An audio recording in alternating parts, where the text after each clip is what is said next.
School படிக்கிற பையன் கிட்ட பெருசாயிட்டு என்ன போற அப்படின்னு கேட்டா 15-20 பெட்ரூமோட ஒரு வீடு, இல்ல பங்களா, மேன்ஷன், 10 காரு, ஒரு ஹெலிகாப்டர். அதே பையன் கிட்ட காலேஜ் படிக்கும் போது என்ன ஆக போறேன்னு கேட்டா கூகுள், ஆப்பிள் மாதிரி பெரிய கம்பெனிஸ்ல பிளேஸ் ஆகணும், இல்ல ஃப்ரெண்ட்ஸ் நாங்க ஒரு 4 பேர் சேர்ந்து ஒரு பிசினஸ் ஸ்டார்ட் அப் பண்ண ஆரம்பிக்க போறோம்.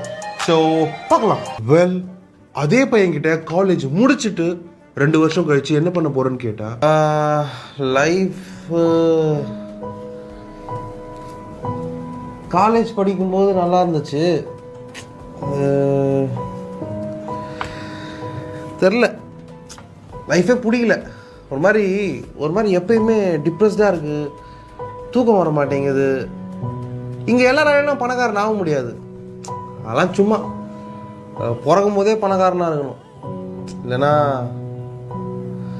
தெரில நான் லைஃப்பில் என்ன பண்ண போகிறேன்னு அதுவும்